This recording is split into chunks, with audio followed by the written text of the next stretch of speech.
how did you first meet the pastor? At First Baptist Church of Van Nuys. Okay. How long? He was a youth pastor. Okay. And I was in junior high school. Okay, so some time ago. Yes. A little bit. Between 60 and 65 years, somewhere in there. Okay. So, describe your, I guess, his role in your life since you met. Yeah, I can. He taught me how to throw that riser from the pitcher's mound that people had chased but could not hit. I always wanted to learn how to throw that. Finally, he took me aside and coached me and taught me how to throw that. And I played ball and pitched because of what he taught me. But more than that, he pointed my feet to the solid ground. To the Lord Jesus and to God and His Word, and mentored me, taught me. He was my pastor, but he was also my preacher.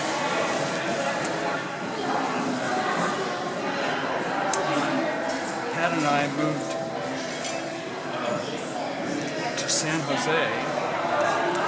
We became part of the First Baptist Church in San Jose. And there was a Northern California Sunday school convention. Pat and I were teaching high schoolers. Well, that's an overstatement because we really didn't know what we were doing. And we really needed the training that was coming. I had no idea that Royal Blue was bringing a group down from Reading to that same conference. And we had a good time, a good reunion. And he said, do you know anything about radio, Christian radio? I said, well, yeah, I listen to a Christian radio station. He said, well, I wish I could, but there's no Christian radio station in Reading. And I travel all over the place, and there's Christian radio everywhere, but not where I live. Do you know anything else about radio? I said, well, yeah, I have a client in Los Angeles. I'm in the investment business in those days. And so I helped him manage money. I said, there's a radio station in Los Angeles that is a client. He said, you're kidding. I said, well, you know more about radio than I do then. Why don't you help me start a radio station? Well, what did I know about radio? Zip. But I said, hey, if Royal Blue wants my help, I'm all in. So I came up here and he had in mind a station that was off the air. Carl McConnell owned the auto radio and television stations, but this one wasn't making it.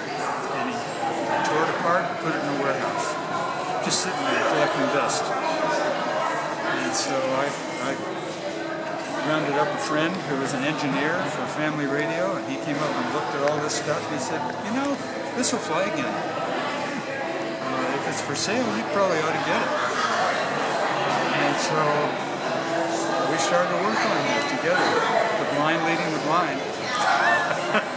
And you know what happened after that? Yeah, so just to sum that all up in a shorter way, you were involved in the creation of KVIP, is what you're saying. Well, kicking and screaming, Royal Blue dragged me into it. Okay. And the Lord did everything because we knew nothing. Okay. It was all His doing, His timing, His provision, all. Because we were helpless. Since that, how close a contact have you two been in throughout the years? On Royal's side, he never missed one of my birthdays. He always sent a birthday card. And, I sent one to him this year. I'm hand carrying it. He'll receive it later today. Awesome. more than that. We were in contact by phone,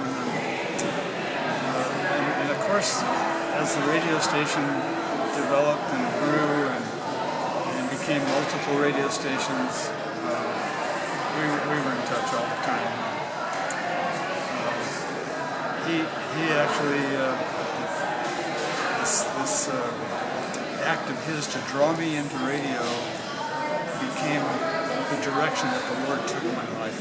And I began building radio stations all over the country. And for the last 17 years, my wife and I have been traveling abroad, building mission radio stations all over the place.